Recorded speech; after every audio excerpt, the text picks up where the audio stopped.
Selamat datang di pembahasan mendalam kita. Hari ini kita mau bongkar sesuatu yang akrab banget. Mungkin ada di dapur Anda sekarang. Ubi jalar. Ubi jalar, ya. Anda pasti pernah dengarkan nasihat yang itu lagi. Jangan makan ubi jalar, pisang, atau apel pas perut kosong, bahaya. Oh, sering sekali itu. Nah, Anda mengirimkan kami sumber yang menarik banget dari seorang ahli farmasi di Korea yang membantah semua itu. Misi kita hari ini, kita bedah tuntas. Oke. Kita pisahkan mana fakta, mana mitos. Pertanyaan besarnya gini, beneran ubi jalar itu musuh saat perut lapar, atau justru ini pahlawan yang menyelamatkan manusia selama ini? Ini topik yang menarik banget karena mitos makanan terlarang saat perut kosong ini kan kayak mantra yang diulang-ulang terus. Iya kan? Persis sama, di mana-mana. Betul. Sumber yang Anda kasih itu menyoroti fenomena ini dengan tajam banget. Banyak influencer kesehatan nyebarin pesan yang sama, persis kata per kata, kayak baca dari naskah. Oh, jadi ada polanya ya? Ada polanya. Ini bukan kebetulan. Ini menunjukkan adanya sebuah narasi yang disebarkan, bukan berdasarkan pemahaman ilmiah yang beneran mendalam. Dan ini titik awal yang krusial buat pembahasan kita. Tunggu dulu, sumber kita nyebutin istilah Korea yang kedengarannya kuat banget, gu huang jakmul. Iya, gu huang jakmul. Di Indonesia, kan ubi sering dianggap makanan kelas 2 atau makanan orang susah zaman dulu. Apa benar di Korea statusnya setinggi itu sampai disebut tanaman penyelamat? Bener banget.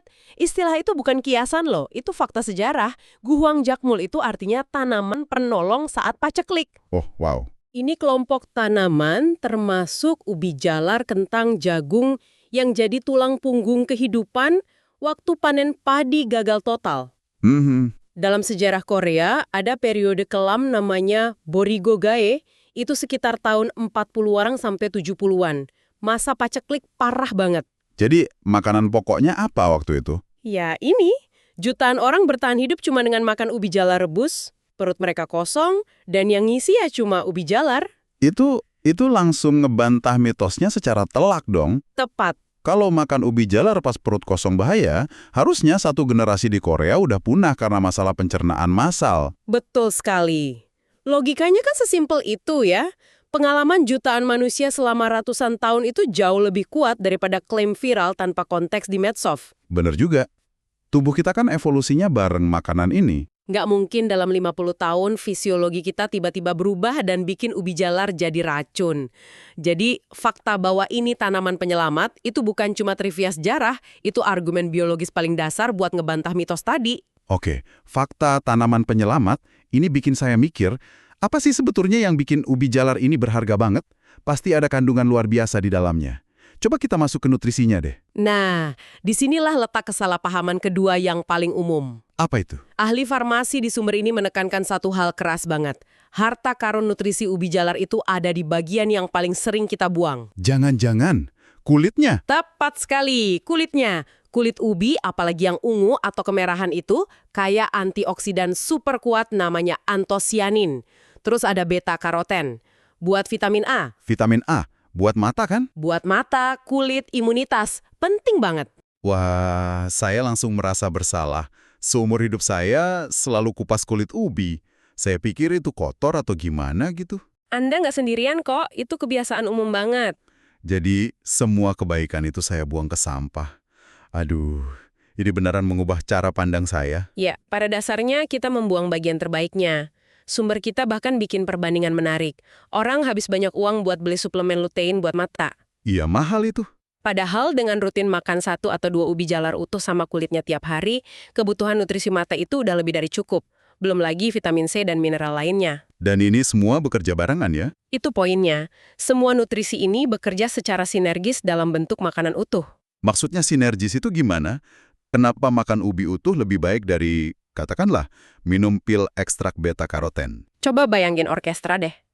Oke. Pil suplemen itu kayak Anda cuma dengerin suara biola doang. Mungkin bagus, tapi yang nggak lengkap. Makanan utuh kayak ubi jalar itu, seluruh orkestranya main bareng. Ada serat, vitamin, mineral, antioksidan, semuanya kerja sama. Jadi tubuh kita lebih ngenalin musik dari orkestra itu ya? Persis, tubuh kita dirancang untuk itu. Penelitian udah buktiin berkali-kali. Suplemen beta-karoten dosis tinggi bentuk pil malah bisa ningkatin resiko kesehatan. Sementara dari wortel atau ubi jalar itu sangat melindungi. Konteks itu segalanya. Oke, saya yakin sekarang. Kulitnya nggak akan saya buang lagi. Tapi ini muncul pertanyaan praktis. Gimana cara terbaik makannya biar orkestra nutrisi ini tetap utuh? Direbus, dipanggang, atau jangan-jangan dimakan mentah? Anda nebaknya benar. Yang mana? Mentah. Menurut ahli farmasi ini, cara paling ideal buat dapat manfaat 100% itu dengan dimakan mentah. Tentunya setelah dicuci bersih. Irit persilangan wortel sama buah pir gitu. Oh iya? Emang nggak sepopuler cara lain, tapi dari segi nutrisi, itu puncaknya. Vitamin dan enzimnya utuh semua. Tapi, ya, kita harus realistis. Oke, jadi urutan berikutnya apa? Urutan terbaik berikutnya, yang masih luar biasa bagus, itu direbus atau dikukus. Ini ngejaga sebagian besar nutrisi. Urutan ketiga baru dipanggang. Ubi bakar? Ubi bakar tetap sehat dan enak. Cuma proses pemanggangan itu ngubah struktur patinya dan sedikit naikin indeks glikemiknya. Nanti kita bahas itu. Poin utamanya, apapun metodenya, makan sama kulitnya. Nah, disinilah ketakutan terbesar orang muncul, termasuk saya. Pestisida. Isu klasik. Kita kan selalu diajarin buat takut sama residu kimia di kulit sayuran. Gimana sumber ini ngejawab itu? Maksudnya? Di negara dengan regulasi pangan yang baik, kayak Korea Selatan atau negara maju lain, ada batas residu pestisida yang ketat banget. Risiko dari sisa pestisida dalam jumlah mikro yang bisa dihilangin dengan dicuci bersih, itu jauh lebih kecil dibanding resiko dari nggak makan sayur dan buah sama sekali. Atau malah ganti dengan makanan olahan ya? Nah, itu dia. Lebih buruk lagi kalau diganti sama makanan ultraproses. Jadi ironis ya? Karena takut sama resiko hipotetis yang kecil, Kita malah lari ke resiko nyata yang jauh lebih besar dari makanan olahan. tepat sekali. Jangan sampai karena takut hantu pestisida, Anda malah meluk monster penyakit metabolik dari makanan pabrikan. Oke, ini poin yang kuat banget. Sekarang, ayo kita bahas monster yang lain. Isu yang paling sering jadi kekhawatiran. Gula darah. Nah, ini dia. Ubi jalar kan manis. Banyak penderita diabetes atau yang lagi diet takut nyentuh ini karena khawatir gula darahnya melonjak. Apa kata sumber kita? Ini area di mana konteks jadi raja. Coba kita lihat angkanya deh. Sumber kita ngejelasin konsep indeks glikemik atau GI. Seberapa cepat makanan naikin gula darah kan? Betul. Gula pasir murni, itu GI-nya sekitar 110. Nasi putih yang kita makan tiap hari, GI-nya di atas 80. Nah, ubi jalar mentah, GI-nya cuma sekitar 50. 50? Itu rendah banget, setara beras merah. Persis, kategori rendah. Tapi ubi bakar yang sering kita beli itu kan manisnya luar biasa, kayak madu. Pasti GI-nya lebih tinggi. Betul sekali. Saya jadi ingat bau khas ubi Cilembu. Manisnya sampai lengket gitu kan. Dulu saya kira ditambah gula. Ternyata memang proses pemanggangan yang mecah pati jadi gula sederhana. Nah, jadi berapa GI ubi bakar? GI ubi jalar panggang memang naik. Jadi sekitar 90. Nah, 90. Itu kan tinggi banget. Deketin gula pasir. Bukannya itu bahaya, apalagi buat penderita diabetes. Disinilah letak nuansanya. Pertama, GI itu bukan satu-satunya penentu makanan sehat. Coklat atau ayam goreng GI-nya rendah, tapi kan nggak ada yang bilang itu sehat. Bener juga. Kedua, dan ini yang paling penting, lonjakan gula darah dari makanan alami utuh kayak ubi jalar itu adalah stimulus yang dibutuhin tubuh. Semacam latihan buat sistem metabolisme kita. Latihan. Iya, hormon insulin kita dirancang buat ngerespon lonjakan alami kayak gini.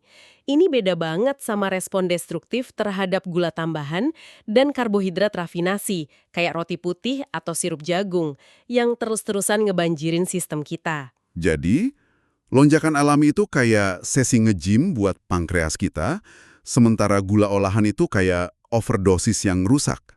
Analogi yang bagus banget. Tubuh kita bisa nangani latihan itu. Masalahnya bukan di satu buah ubi bakar yang Anda makan. Tapi, Masalahnya itu saat ubi bakar dimakan setelah seharian, sarapan roti putih, makan siang nasi putih porsi besar, dan sorenya ngopi manis. Sumber kita jelas banget soal ini. Buat yang khawatir gula darah, prioritas nomor 1, 2, dan 3 itu hentikan gula tambahan dan karbohidrat olahan. Titik. setelah fondasinya bersih, baru ubi jalar aman ya? Justru setelah itu bersih. Ubi jalar jadi salah satu sumber karbohidrat kompleks terbaik yang bisa Anda konsumsi. Ini benar-benar ngubah cara pandang. Sekarang, mari kita bicara soal teman makan ubi. Orang kita kan suka makan ubi rebus sambil minum teh manis, mungkin ada juga yang suka campur susu buat pure. Ada kombinasi yang baik dan buruk nggak? Sangat ada. Dan ahli farmasi di sumber ini pakai istilah yang dramatis banget buat ngegambarinnya. Oh ya, apa itu? Kombinasi ubi jalar dengan susu disebut kombinasi bencana. Kombinasi bencana, wah, padahal kedengarannya menak dan sehat ya. Ubi kaya serat, susu kaya kalsium. Kenapa jadi bencana? Walaupun rasanya mungkin enak, secara pencernaan ini kombinasi yang berat banget. Sumber ini jelasin dari sisi praktis. Kombinasi ini sering bikin perut kembung parah, produksi gas berlebih yang baunya nggak enak, dan bahkan bisa micu diare. Oh, pantesan. Dan masalah terbesarnya adalah orang yang ngalamin ini hampir selalu nyalahin ubinya. Wah, perutku nggak cocok makan ubi gitu ya. Persis, bikin kembung. Padahal biang keroknya itu pertemuan ubi jalar sama produk susu. Ubinya sendiri nggak salah. Ini informasi penting banget. Jadi kalau bukan susu, pasangan idealnya apa dong? Makan ubi rebus saja kan kadang serap ya di tenggorokan? Tentu, pasangan terbaiknya ya bahan alami lain yang bantu pencernaan, bukan yang memberatkan. Kalau seret, minum air putih atau air lemon. Oke. Kombinasi yang sangat dianjurkan itu dengan buah-buahan kaya enzim, kayak jus apel segar atau jus wortel.